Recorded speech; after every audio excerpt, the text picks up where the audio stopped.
নমস্কার, যুক্তি তর্ক সঙ্গে অর্কয়ে আপনাদের স্বাগত। আপনাদের সঙ্গে আমি অর্কপ্রভ সরকার। আবার একটা ভিডিও ভাইরাল হয়েছে, সেই ভিডিওর সত্যতা আমি যাচাই করিনি, আমার পক্ষে সম্ভব নয়। তাতে দেখা যাচ্ছে রেখা পাত্র আরও একজন, মানে বসিরহাটের বিজেপি প্রার্থী রেখা পাত্র, রাষ্ট্রপতির সঙ্গে দেখা করতে সন্দেশখালীর নির্যাতিতা হিসাবে যে 11 জন গেছিলেন তাদের কয়েকজনকে চিনতে পারছেন না, বলছেন এদের পরিচয় জানা দরকার, আমাদের হয়ে এরা প্রতিনিধিত্ব করেছেন, আমরা চিনতে পারছি না। খুব ভালো কথা। তাতে কি দাঁড়ালো? রেখা পাত্র তো বলেছেন চিনতে পারছেন না, যদি এই ভিডিওটা সত্যি হয়। আসলে তৃণমূল চাইছে একটা পারসেপশন তৈরি করতে যে সন্দেশখালীতে আদৌ কিছু হয়নি, সবটাই সাজানো গোছানো নাটক। শুভেন্দু অধিকারী এই পুরো বিষয়টার পরিকল্পনা রচনা করেছেন, তাকে সংগত করেছেন তারই ঘনিষ্ঠ কিছু লোকজন। পুরো বিষয়টা হয়েছে নগদ নারায়ণের বিনিময়, অর্থাৎ সন্দেশখালী পুরোটাই সাজানো। যে কয়েকশো মাতৃশক্তি রাস্তায় নেমে প্রতিরোধ করেছে, পুলিশকে বলেছে হাতে গিয়ে চুরি পরে বসে থাকেন, শেখ শাহজাহান, শিবু হাজরা, উত্তম সর্দারের বিরুদ্ধে যাবার ক্ষোভের জ্বালামুখ খুলে দিয়েছে, তাদের প্রতিবাদ শাসক দলের কাছে কোনো গুরুত্বই পায় না। অমিত শাহ একটা প্রশ্ন খুব ভালো করেছেন, যে বলেছেন মুখ্যমন্ত্রী বলুন না শেখ শাহজাহান দোষী না নির্দোষ, তাহলেই তো হয়ে যায়। আপনি বলেছিলেন শাহজাহানকে টার্গেট করে ইডি ঢুকেছে সন্দেশখালীতে, বিধানসভায় দাঁড়িয়ে বলেছিলেন। একটা টেলিভিশন সাক্ষাৎকারে বলেছিলেন শাহজাহান সমাজসেবী ও লক্ষণ শেঠের মতো হারবাদ নয়। আপনি এখন বলুন যে শেখ শাহজাহান অপরাধ করেছে না করেনি, সে দোষী না নির্দোষ। অমিত শাহ চ্যালেঞ্জ ছুড়ে দিয়েছেন, অ্যাকসেপ্ট করুন, বলুন।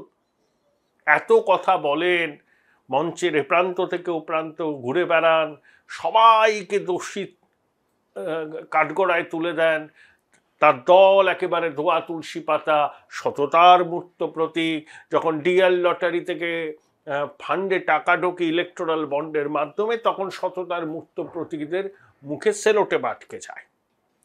পুরোটাই দ্বিচারিতা, কালীঘাট আর ক্যামাক স্ট্রিটের দ্বিচারিতা।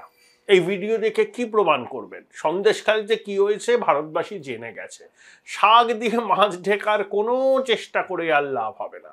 শক্তি স্বরূপা রেখা পাত্রকে ভয় পাচ্ছেন, আর সন্দেশখালীর ঘটনা আপনাদের মুখ তো পুড়িয়েছে, একে মুখ আপনাদের পুড়ছে প্রতিদিন, আবার পূর্বে নতুন করে। তাই যদি পাল্টা কিছু একটা ছাড়া যায় বাজারে, যদি কিছুটা মুখ রক্ষা হয়, এসবে চিরে ভিজবে না।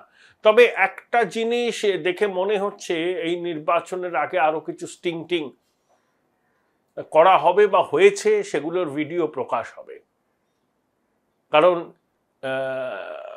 টবে লাগানো গাছ কিন্তু স্টিং অপারেশন মদত দেয়ায় খুব নাকি পারদর্শী, অনেকে বলেন। দেখুন, রাজনৈতিক যোগ্যতা কি আছে এই যুবকটির? দেখেছেন আকাশ আনন্দ, মায়াবতীর ভাইপো, তাকে মায়াবতী বলেছেন আগে ম্যাচিওর হও পলিটিক্যালি, তারপরে আমার উত্তরাধিকারী হবে। তাই টবে লাগানো গাছ 2500 পুলিশ নিয়ে করে বৈভাবে রাস পালন করতে অভ্যস্ত, দামি গাড়িতে চলাফেরা করে। মাটির সঙ্গে কোনো যোগ আছে? বেসরকারি সংস্থার চোখ দিয়ে পশ্চিমবঙ্গকে বোঝবার চেষ্টা করছে। এগুলো পশ্চিমবঙ্গের মানুষ মেনে নিচ্ছে। মমতা বন্দ্যোপাধ্যায়কে নিয়ে একটা আবেগ ছিল মানুষের, কিন্তু এই টবে লাগানো গাছকে নিয়ে কিন্তু কোনো আবেগ নেই, তৃণমূলের ভিতরেও নেই। টবে লাগানো গাছের সঙ্গী সাথীগুলোকে দেখুন, শান্তনু, বিনয় মিশ্র, কুন্তল ঘোষ, কালীঘাটের কাকু, এরা হচ্ছে টবে লাগানো গাছের সঙ্গী সাথী। তাহলে বুঝতেই তো পারছেন কি বিপর্যয়ের মুখে আমরা দাঁড়িয়ে আছি। আর এই টবে লাগানো গাছ প্রতিদিন ফড়র করছে, করতে দিন, 4 তারিখ অব্দি করতে দিন। মানুষ গণতান্ত্রিক পদ্ধতিতে তার রায় জানাবে। এখনো পর্যন্ত কিন্তু ভোটের দিন সেইভাবে বুথ দখল করে ভোট করতে পারেনি শাসক দল।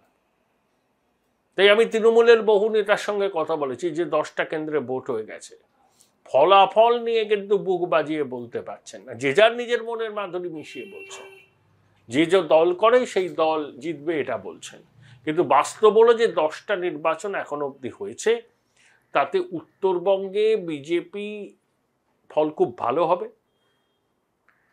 অনেকে বলছেন, আমি একটা ভিডিও করেছিলাম, বিজেপি 8, তৃণমূল 1, সিপিএম 1, অনেকে বলছেন না আবু তাহের শেষ পর্যন্ত জিতে যাবেন। হতে পারে, খুব ক্লোজ ফাইট হচ্ছে ওখানে, জিতে যেতে পারেন, সেলিম জিতবেন এরকম কোনো গ্যারান্টি নেই, কিন্তু জঙ্গিপুর আসনটা তৃণমূল পাবে। রায়গঞ্জ আসনের ফলাফল নির্ধারিত হবে ভিক্টর কত ভোট পাচ্ছে তার উপর। তবে এই স্টিং অপারেশনের প্রাবল্য এবারে লোকসভা নির্বাচনের আগে খুব বেশি বাংলায় দেখা যাচ্ছে। বিরোধীরা বলছে ওই পেশাদার সংস্থার মস্তিষ্ক প্রসূত এই সমস্ত কাজকর্ম। এবার আসি রাজকেচ্ছা সম্পর্কে। এটা কেচ্ছা নাকি রাজ্যপালকে ফাঁসানোর চেষ্টা, এ নিয়ে পরস্পর বিরোধী মত আছে, চাপার উত্তর আছে। কিন্তু আমি সবসময় মনে করি সাংবিধানিক পদে যারা আসেন তাদেরকে সিজারের পত্নীর মতো সব সন্দেহের ঊর্ধ্বে থাকতে হয়। কেউ যেন তার দিকে ব্যক্তিগত স্খলনের মতো বিষয় নিয়ে আঙুল তুলতে না পারে। দেখুন, সন্দেশকালের নির্যাতিতা মাতৃশক্তির সুবিচার পাওয়ার দাবিকে যেমন সমর্থন করে মানুষ, তেমনি যদি কোনো মহিলা নির্যাতিত হয় কোনো প্রভাবশালীদের দ্বারা, সেই অভিযোগ যখন ওঠে তখনও কিন্তু একটা পারসেপশন কাজ করে। সেই পারসেপশনটা একটা জনমানুষের প্রভাব তো ফেলেই। রাজকেচ্ছা নিয়ে যে মেয়েটি অভিযোগ করেছে, সেই অভিযোগ সত্যি না তাকে দিয়ে করানো হয়েছে, সেগুলো তো পরের বিষয়, আমি এর মধ্যে ঢুকতে চাইছি না, কারণ আমার পক্ষে তো জাজমেন্টাল হওয়া সম্ভব নয়। কিন্তু পারসেপশন, সেটাই কিন্তু ভীষণ রকম ম্যাটার করে। Join Indian Institute of Hotel Management now. Right choice, right decision. তাহলে একটা পারসেপশন হয়েছে, সেই পারসেপশন রাজভবনের পক্ষে শুভ নয়। যতই রাজ্যপাল বলুন না কেন যে তিনি রাজভবনে দিদিগিরি মানবেন না, তিনি রাজভবনের সিসিটিভি ফুটেজ 100 জন মানুষকে দেখাবেন, তার জন্য টেলিফোন নাম্বার, ইমেল আইডি দিয়েছেন, কিন্তু পুলিশ দেখবে না, মুখ্যমন্ত্রীকে দেখানো যাবে না, এই সমস্ত রেটরিকের থেকেও সব থেকে বড় কথা জানেন তো, ওই সিজারের পত্নীকে সব সন্দেহের উঠতে থাকতে হয়। আঙুল যেন না ওঠে ব্যক্তিগতভাবে সাংবিধানিক পদে আসীন মানুষদের। দেখুন, পশ্চিমবঙ্গে অতীতে অনেক রাজ্যপাল এসছেন, এখানে চক্রবর্তী রাজাগোপালাচারী গভর্নর জেনারেল ছিলেন, পদ্মজা নাইডু ছিলেন, স্বনামধন্য ইতিহাসের অধ্যাপক ডক্টর নুরুল হাসান ছিলেন, গোপাল কৃষ্ণ গান্ধীর মতো মানুষ ছিলেন, এম.কে. নারায়ণন ছিলেন, কে শ্রীনাথ ত্রিপাঠী ছিলেন, বীরেঞ্জে শাহ ছিলেন এক সময়, তারপরে যার নাম হচ্ছিল বিডি পান্ডে, যাকে সিপিএম বলতো বাংলা দমন পান্ডে, জগদীপ ধনকর ছিলেন। জগদীপ ধনকরের সঙ্গে এ রাজ্যের শাসক দলের যে দ্বৈরথ তা প্রবাদে পরিণত হয়েছিল না। প্রতিদিন তখন এক্স হয়নি, টুইটারে ধনকর নানা রকম পোস্ট করতেন, ডিজি, তারপরে চিফ সেক্রেটারি, হোম সেক্রেটারিকে তলব করতেন, এসপিদের তলব করতেন, রিপোর্ট চাইতেন, নিয়মিত সাংবাদিক বৈঠক করতেন। তাকে তৃণমূল বলতো পদ্মপাল, সরকারি পয়সায় দিলীপ ঘোষ, কারণ দিলীপ ঘোষ তখন বিজেপি রাজ্য সভাপতি ছিল। শুভেন্দু অধিকারীরা নিয়মিত রাজভবনে যেতেন, অনেকে বলতেন রাজভবনটা বিজেপির পার্টি অফিস হয়ে গেছে। সমালোচনা হয়েছে, রাজ্যপালকে শাসক দল আক্রমণ করেছে, কিন্তু কখনো এই ধরনের বিষয় নিয়ে কিন্তু জগদীপ ধনকরকে বিধতে পারেনি শাসক দল। সেই জন্যই বললাম, সিজারের পত্নীকে সব সন্দেহের ঊর্ধ্বে থাকতে হয়। এখন মাননীয় সিভি আনন্দ বোস অনেক কিছুই করতে পারেন, শেক্সপিরিয়ান স্টাইলে ইংরেজি বলতে পারেন, যে সত্যমেব জয়তে বলতে পারেন, যে তিনি পিস রুম খুলতে পারেন, তিনি এই বিষয়টাকে বলতে পারেন যে তিনি সন্ত্রাস এবং দুর্নীতির বিরুদ্ধে সরব হচ্ছেন বলে তাকে অপদস্থ করার একটা কৌশল, তিনি এই কৌশলে বিভ্রান্ত হবেন না, তিনি তার নিজের জায়গায় আছেন, সব বুঝলাম। কিন্তু পারসেপশন ম্যাটার্স।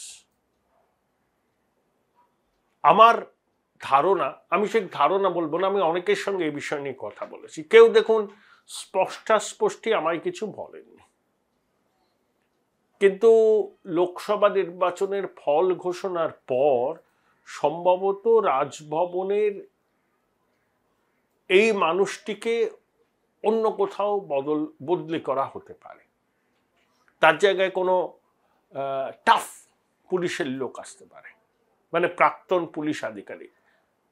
রাকেশ আস্থানার নাম শোনা যাচ্ছিল, তিনি গুজরাটেও ছিলেন, মোদিজি অমিত শাহর খুব কি বলবো আস্থাভাজন, দিল্লির পুলিশ কমিশনার ছিলেন, তার নামও কিন্তু শোনা গেছিল। কিন্তু দক্ষিণী একটা আমলা লবির চাপেই এই সিভি আনন্দ বোসকে শেষ পর্যন্ত নিয়োগ করা হয়েছিল। দেখুন 2024 লোকসভা নির্বাচনে বিন্ধ্য পর্বতের দক্ষিণে ভালো ফল করার জন্য বিজেপি মরিয়া, তাই দক্ষিণে আমলা লবির একটা অনুরোধ ছিল স্বরাষ্ট্র মন্ত্রকের কাছে, প্রধানমন্ত্রীর দপ্তরের কাছে, যে এই ভদ্রলোকটিকে একটা পুনর্বাসন দেয়া হোক। তাই পুনর্বাসনের জন্য তাকে রাজভবনে পাঠানো হয়েছে। কিন্তু মুখ তো পুড়ছেই, যতই সিভি আনন্দ বোস দাবি করুন না কেন যে তাকে ফাঁসানো হচ্ছে, তিনি চক্রান্তের শিকার, রাজনীতি করছে শাসক দল, তিনি সাংবিধানিক পদে বসে কোনো রাজনীতি করতে চান না। কিন্তু ওই বললাম পারসেপশন ম্যাটার্স। আমার মনে হয় যে জুন মাসের মধ্যেই রাজভবনের অন্য কোনো অতিথি আসবেন। সিভি আনন্দ বোসকে অন্য রাজ্যে রাজ্যপাল করে পাঠানো হবে নাকি তাকে অন্য কোনো পদে পুনর্বাসন দেওয়া হবে সে সম্পর্কে আমি বলতে পারছি না, কিন্তু রাজ্য বিজেপির নেতৃত্বেরও একটা বড় অংশের চাপ আছে কেন্দ্রীয় স্বরাষ্ট্র মন্ত্রকের উপর। তারা বলেওছেন যে রাজভবনে অন্য কাউকে যাতে বসানো হয়।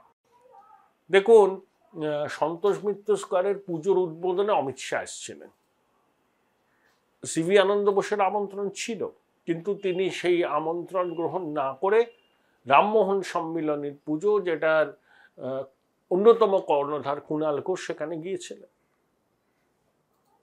তার কিছুদিন আগে এক্স হ্যান্ডেলে কুণালি বোধহয় পোস্ট করেছিলেন যে সাংবিধানিক পদে আসীন একজন ব্যক্তির বিরুদ্ধে গুরুতর অভিযোগ উঠেছে, কিন্তু তিনি সাংবিধানিক রক্ষা কবচ পান বলেই তার বিরুদ্ধে কোনো ব্যবস্থা নেওয়া যাচ্ছে না।